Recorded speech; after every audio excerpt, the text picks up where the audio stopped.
Baik, Assalamualaikum warahmatullahi wabarakatuh. Perkenalkan, nama saya Muhammad Farhan dengan NIM 24086164. Mata kuliah Dasar Ilmu Pendidikan, dosen pengampu Dr. Anda Eldarni, SPD MPD. Baik, berdiri saya di sini, saya ingin menampilkan sekaligus menjelaskan materi mengenai penyelenggaraan sekolah alam dan homeschooling beserta problema dan solusinya yang disusun oleh saya sendiri.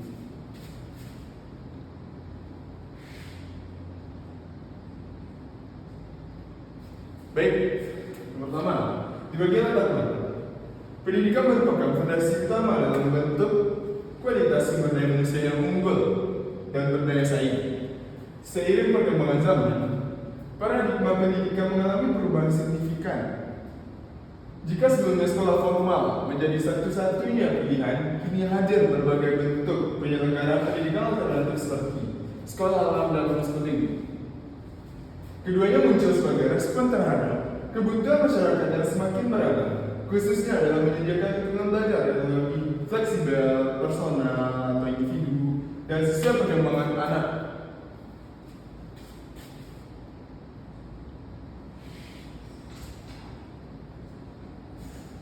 Lanjut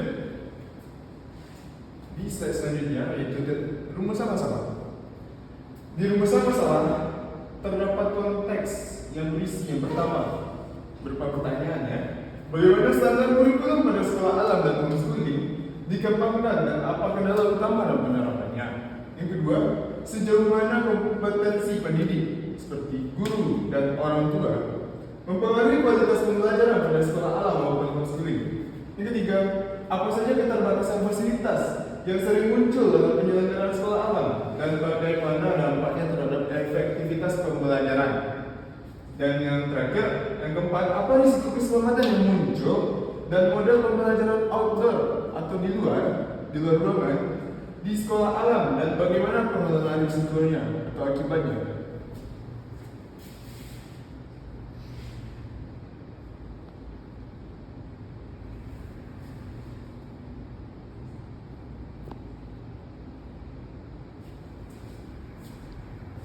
Baik, selanjutnya di bagian manfaat yang terdapat dalam materi saya yaitu yang pertama, manfaat penyelenggaraan sekolah alam dan homeschooling. Yang poin A, pengembangan karakter secara alami. Anak belajar langsung dari alam sehingga terbentuk karakter mandiri, kreatif, peduli lingkungan, dan berani. Dan poin kedua, proses pembelajaran lebih kontekstual dan meaningful learning. Jadi yang dimaksud tadi itu bahwasanya pengembangan karakter itu lebih terkonteks atau tersusun gitu. Yang B, pembelajaran berbasis pengalaman atau experiential learning. Poin pertama, aktivitas outdoor atau di luar ruangan, eksperimen langsung, praktik bertani, simulasi, dan observasi lapangan membuat anak memahami konsep dengan lebih dalam. Yang C, mengurangi tekanan akademik. Yang PA tidak terlalu menekankan hafalan, dikarenakan di sekolah alam atau sekolah di luar ruangan lebih seperti yang poin pertama tadi, lebih terkonteks dan mungkin jangkauannya lebih luas. Dan poin yang kedua, mengutamakan proses, minat, dan kemampuan individu. Yang D, lingkungan belajar yang menyenangkan.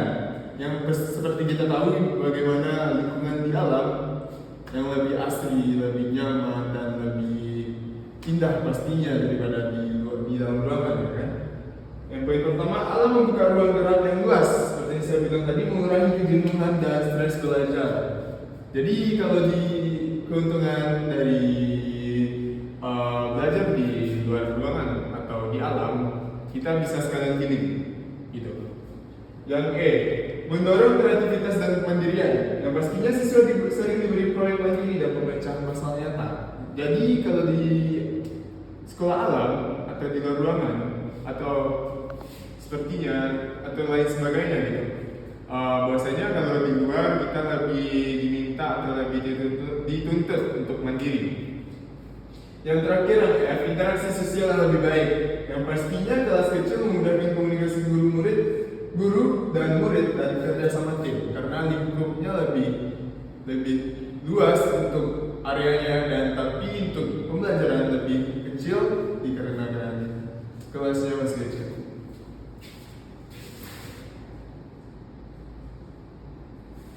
Baik, selanjutnya di bagian tujuan.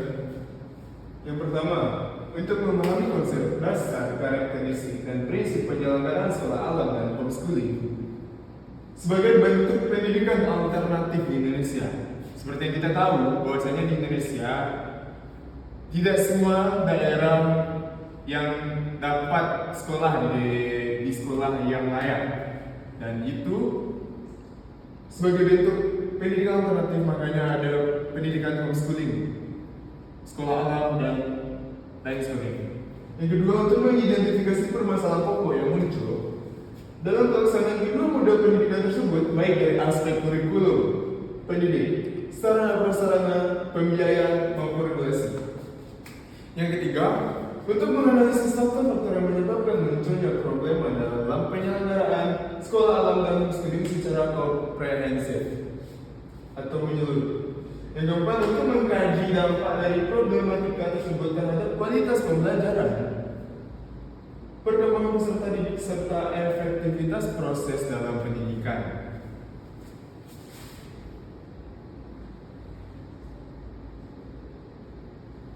Baik, sekarang kita masuk ke materi pembahasan. Di bagian A, konsep penyelenggaraan sekolah alam. Sekolah alam merupakan lembaga pendidikan alternatif yang mengintegrasikan proses pembelajaran dengan lingkungan alam sebagai sumber belajar utama. Model ini muncul dalam gagasan utama bahwa anak-anak akan belajar lebih bermakna melalui pengalaman langsung atau experiential learning dibandingkan hanya mengandalkan teori di ruang kelas. Itu keuntungan atau kelebihan dari belajar di sekolah alam. Yang B, konsep penyelenggaraan homeschooling. Homeschooling adalah pendidikan berbasis keluarga di mana orang tua bertanggung jawab secara langsung terhadap proses pembelajaran anak. Model ini memberikan fleksibilitas penuh dalam pemilihan kurikulum, metode, dan waktu belajar. Jadi, kelebihan dari homeschooling daripada yang lainnya itu orang tua lebih bisa langsung untuk mengawas anaknya dalam belajar.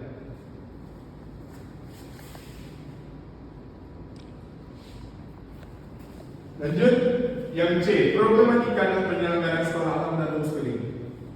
Seperti di materi judul statika, itu ada problematika dan solusinya. Baik di problematika dalam penyelenggaraan sekolah alam dan homeschooling, seperti standarisasi kurikulum sekolah alam dan homeschooling, sering menghadapi kendala atau hambatan dalam menyesuaikan kurikulum dengan standar nasional. Tidak semua lembaga memiliki pedoman baku sehingga capaian belajar peserta didik tidak konsisten. Yang D, solusi dan strategi pengembangan. Penguatan kurikulum mengembangkan kurikulum tematik yang mengacu pada standar nasional tetapi tetap fleksibel dan kontekstual.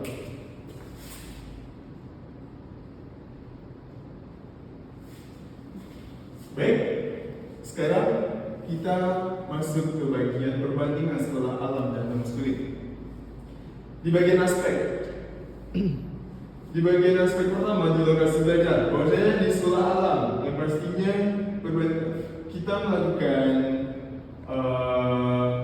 kegiatan baik di outdoor dan indoor. Tapi kalau sekolah alam jangkauan luas, makanya lebih mengacu ke outdoor atau luar ruangan. Dan di homeschooling, di bagian lokasi yang pastinya rumah maupun komunitas. Yang di bagian aspek penyelenggara, sekolah alam itu hanya diperuntukkan atau hanya ada di setiap lembaga-lembaga tertentu saja, tidak di semua lembaga. Dan di bagian homeschooling yang pastinya keluarga sebagai penyelenggara. Lanjut ke bagian aspek interaksi sosial. Di sekolah alam, interaksinya lebih tinggi daripada di homeschooling. Dikarenakan jangkauannya lebih luas dan relasinya lebih banyak. Di bagian homeschooling, interaksi sosialnya tergantung komunitas. Kadang kalau misalnya komunitasnya lebih banyak daripada umumnya mungkin, tapi seperti yang kita tahu kalau belajar di rumah itu hanya ada keluarga dan guru yang mengajarkan. Lanjut aspek fleksibilitas waktu. Di bagian waktu di sekolah alam itu moderat dan di homeschooling itu sangat fleksibel. Jadi mungkin menurut saya moderat itu tidak ada batasnya. Dan di homeschooling sangat fleksibel karena lingkupnya lebih kecil dan lebih aman. Lanjut di bagian implikasi terhadap pendidikan nasional. Model pendidikan alternatif ini membuka wawasan baru bahwa pembelajaran tidak harus terikat pada struktur formal. Kehadiran sekolah alam dan homeschooling dapat menjadi pelengkap dan inovasi dalam memperkaya sistem pendidikan nasional, terutama dalam hal fleksibilitas belajar, pengembangan karakter, dan pendidikan berbasis minat.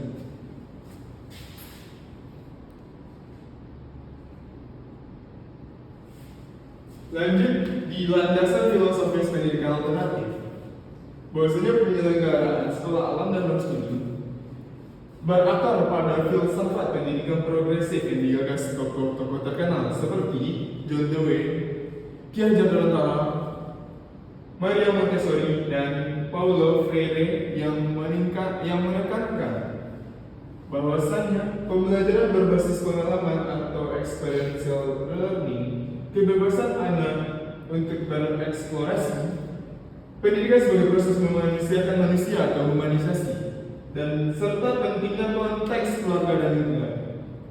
Filsafat ini selaras dengan kebutuhan pendidikan modern yang menuntut personalisasi, fleksibilitas, penguatan karakter, dan pembiasaan berpikir kritis. Baik, setelah apa yang saya jelaskan tadi, bisa saya beri kesimpulan bahwasanya penyelenggaraan sekolah alam dan homeschooling merupakan bentuk inovasi pendidikan alternatif yang muncul sebagai respon atas kebutuhan pembelajaran yang lebih fleksibel, personal, dan kontekstual. Sekolah alam meningkatkan interaksi dengan lingkungan alam sebagai media belajar, sedangkan homeschooling menempatkan keluarga sebagai pusat pendidikan anak. Namun, kedua model ini tidak lepas dari problematika seperti belum optimalnya standar kurikulum, keterbatasan fasilitas, kompetensi pendidik yang belum merata, minimnya interaksi sosial atau mungkin lebih mengacu pada homeschooling, serta kendala administratif. Berbagai tantangan tersebut dapat diatasi melalui penguatan kurikulum, peningkatan kompetensi pendidik, dukungan komunitas, pemanfaatan teknologi, serta regulasi pemerintah lebih jelas dan berpihak. Secara keseluruhan, sekolah alam dan homeschooling memiliki potensi besar dalam memperkaya sistem pendidikan nasional bisa dikelola secara profesional, terarah, dan responsif terhadap kebutuhan peserta didik. Maka ini diharapkan dapat memberikan pemahaman komprehensif mengenai penyelenggaraan pendidikan alternatif serta arah pengembangan yang lebih baik di masa yang akan datang.